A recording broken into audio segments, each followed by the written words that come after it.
the impact that Gaza has had on the UK general election has cost Labour some seats. So we're going to be looking at some of the constituencies that Labour have gained or lost to independents from the UK general election. Let's go, guys.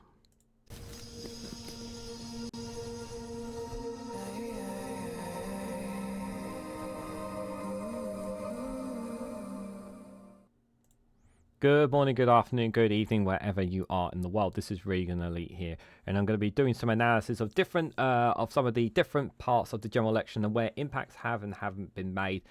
And I'll sharing my thoughts with you guys. And before we start anything, I just want to say, if you haven't already, please hit the like button and share across social media so others are notified of this video. So I want to talk about some of the constituencies that have heavily been impacted by what's happening in the Middle East. So I'm just going to show you guys, obviously, this is the landslide majority. You'll be seeing this in a couple of other videos, obviously, if you haven't already seen.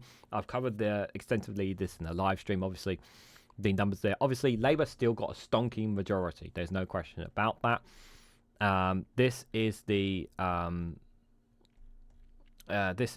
overall picture there, but this is the overall seating picture here if you just want to have a quick look there. But I wanted to talk to you guys about the independence, some of the independence changes that have taken place, because there have been seats that Labour have lost to independent candidates, which is quite worrying, and there have been ones where Labour have held but only just barely on. So I'm going to highlight a couple of them. I'm going to highlight the independent seats that have been gained off Labour, and I'm also going to share with you guys what happened, the impact in Islington North with Jeremy Corbyn as well, because I think Gaza did play a role into that. So the first one I want to start with you guys is from Blackburn. So Blackburn here, this was an independent gained from Labour here, and it was a very tight one here. Just a majority of 122 here, 73,000 electorate, 53.1% of people turned out to cast their votes in this one. Here, vote share. This is all analysis from Sky News, guys. If you want to look, I'll put a link in the description if you guys want to check it out yourselves. But plus 27 gain there for them, and minus 39.3 there, and a 26% of a share of the vote there, but just more for the independents. But you can see there, obviously, the Workers' Party has obviously had an impact here. So the Workers' Party, which is run by George Galloway, he lost his seat. They obviously ran on the campaign on Gaza. So obviously that has had an impact in certain key constituencies, especially in some Muslim communities where Gaza has had an impact there. Obviously you can see there as well Reform, Conservatives and some of the other numbers there, but I just wanted to share with you here. So Adrian Hassan there, 10,518 votes compared to Labour's Kate Holden with 10,386 there. So independent gains off there, and you can see the Workers' Party, they're getting 7,105 there. So the impact on what's happening in the Middle East is definitely playing effect here. Another one here, Shrewsbury and Bailey, another independent gain from Labour here, electorate of 70,000 here, a majority of 6,934, turnout of 54.2% here. Excuse me, by plus 41 gain swing there, minus 36.2%. You can see 41% of the vote share went towards the independent candidate there, but also 16% of the went to Reform. I will cover Reform in a separate video for those who are wondering. 22.9% there of the vote share for Labour there. Conservatives obviously losing vote share as well there. But you can see there the independent candidate, 15,641 votes compared to the second, which is Heifer there for Labour, 8,770. Again, you know, what's the impact on Gaza? Excuse me, has been felt here. Again, so you can definitely feel that here. Another one here that Labour lost out on, Leicester South here, another independent gain off the back of Labour here. The vote share here, obviously, electorate 70,000, turnout 59%, majority of 979,000. The independent here getting plus 35.2% to minus 35.3 for Lib Dem for the Labour candidate, Labour person. 32.9% of the vote share there to 35% of the vote share going to the independent, 11.5% for the Conservatives, 9.1%. Not really much of an impact Reform had here, but you can see here again, Shotcat Adam there, 14,739 votes there compared to Jonathan Ashworth, who has been a Labour for a while, for a long time. He's gone now, 13,760. So again, the impact of Gaza is will be having an effect, and if it's not addressed, obviously. So even within the Labour manifesto, they promised to recognise Palestine as a statehood. It wasn't enough, obviously, to convince some people about how they feel about how Labour will approach to Gaza. Another one that was that it's not really so much an independent gain, it's probably a transfer of power, this one. But I wanted to highlight this one anyway. So Jeremy Corbyn is who stood as an independent candidate for Islington North. He gained his seat from Labour here. And while, yes, of course, he is very much a man of the people for Islington North in his constituency, I wouldn't take away the fact that the impact on Gaza has had an impact here as well. But, majority of 77,247. Jeremy Corbyn got 77,000 more than the Labour candidate here. 72,000 electorate and turnout of 67.3%, plus 49.2% to minus 29.9%, 34% of Labour to 49%. So nearly half the vote of those turned out for Jeremy Corbyn there. Other numbers there are a bit irrelevant, but you can have a look there. So Jeremy Corbyn at the top there is still an independent MP, so he's now representing his constituency as an independent candidate now, no longer for Labour. So obviously I was concerned before. I did say beforehand that I didn't think he was going to hold on to his seat. I was wrong. I can hold my hands up because I admit when I'm wrong. I didn't think he was going to hold on to his seat. I didn't think enough people would know about him switching from Labour to being an independent, but enough people did. And he's done enough, to hold on to his seat there. Paula Novgold there, it was 16,000 votes second there as well. So, obviously, Jeremy Corbyn will still be around in the Houses of Parliament. Now, this is obviously, like I said, while obviously they've lost some independence, there's some, obviously, they've just managed to hold on here as well. So, Birmingham Yardley, obviously, another one of that Labour has held here. You can see here 71,000 turnout of just over 50%, but the majority there 693, and this is quite key here. Now, if you look here, even though that the vote share 31% was still in Labour, so they did enough obviously to hold on here, but minus 26, so a big chunk of that was lost. Workers' Party there 29.3%. Many people put their votes behind the Workers' Party here, but it wasn't enough to beat Jess Phillips, who was the candidate, was the MP here. She got quite a lot of boos when she gave her speech after being declared the winner, but she did just enough there, beating Josh Matoley there for the Workers' Party of Britain to hold on to her seat, 11,275 votes compared to 10,000. And then the third behind is Reform UK there. So, that's obviously, things can change between now and the next election there, but it was definitely a close one. Another close one was Ilford North here. 77,000 electorate there. Turnout is 60.2%, with a majority of just 528 guys. Not much of a gap there again.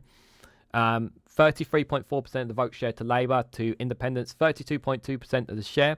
Minus 20.8 went from Labour there. Obviously, the Conservatives' vote share got hammered from the last one there. You can see there, but plus 32.2 there. But West Streeting just did enough to get over 15,464 there to Lennon Mohammed of the independent candidate. Did not win. I didn't think she would win. I wasn't expecting her to win. I certainly was not expecting her to pull West Streeting as close as she did. I was not expecting that. I really, really wasn't. So again, like I expected West Streeting to actually hold on comfortably, but wasn't to be the case at all. He only just held on.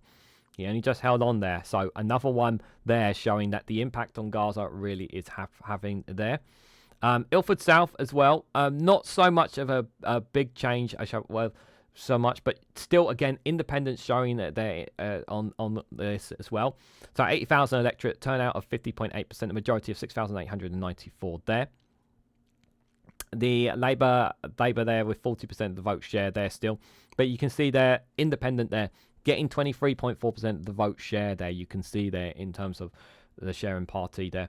So once again, North Belgium there, 9,643, but still just Ashwell there of the Labour, 16,535. So did enough obviously to comfortably, but you can still feel that the impact of what's happening in the Middle East is definitely playing a playing about here. And I think this also played into a factor in this seat, guys. The only seat, as of right now at the time of this recording, the only seat that the Conservatives have gained off the back of Labour here.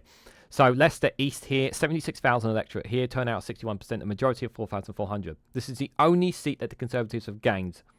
There's still a few that left to be declared, but I don't expect Conservatives to gain from 31% of the share for the Conservatives. But you can see they've lost a chunk there. But you can see that Labour lost an even bigger chunk of the vote share there to 21.6% there.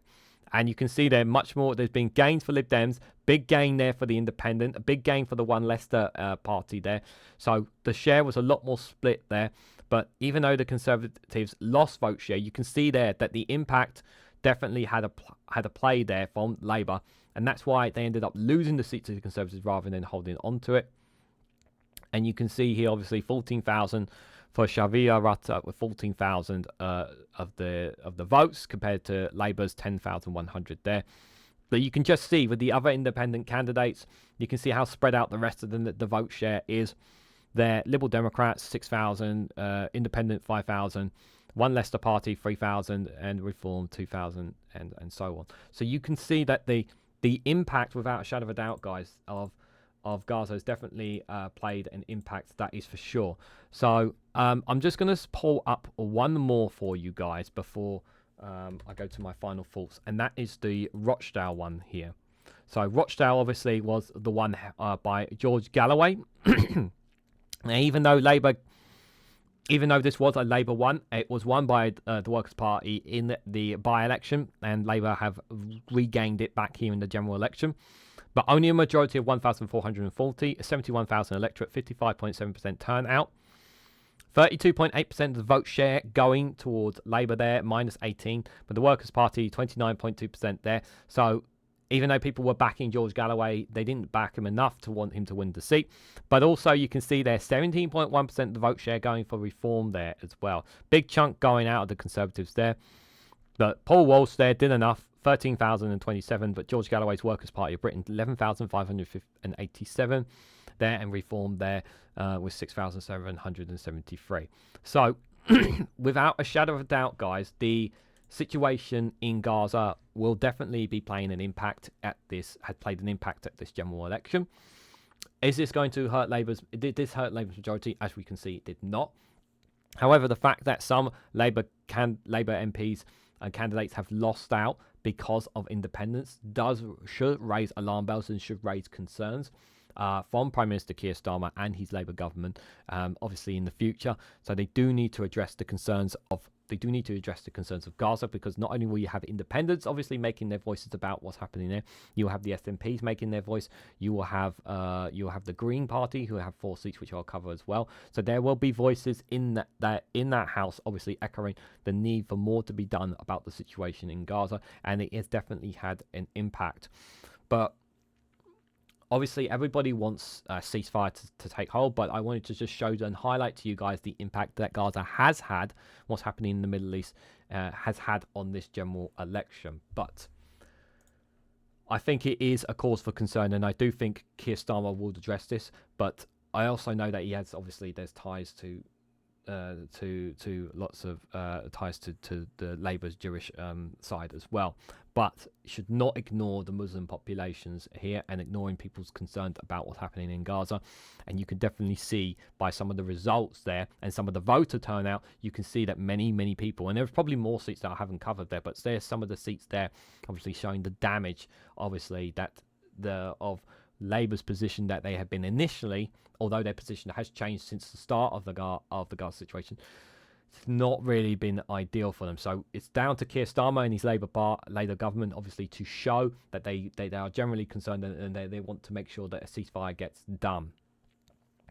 But what do you guys think? What do you guys make of some of these voter shares, some of these results here that has taken place on the general election with relating to the impact and the damage that it has on with regards to what's happening in the Middle East? I wanted to know your thoughts. Let me know your feedbacks, what you guys thought of some of these. Were some of these surprising for you? Were you expecting some to turn a different way? Were you surprised that even the Conservative gains off the back of this? Let me know your thoughts and more about these numbers in the comments section down below. If you haven't already, please hit the like button, be greatly appreciated. Share this across social media so others are notified of this video. And subscribe, because it really does help support the channel. And if you want to go one step further, financially support me and the work that I do here, you can do so by becoming a YouTube member for as little as 99p. Or join me on Rumble or Patreon for exclusive content on those platforms. So thank you all so much for watching. I hope to catch you all very, very soon.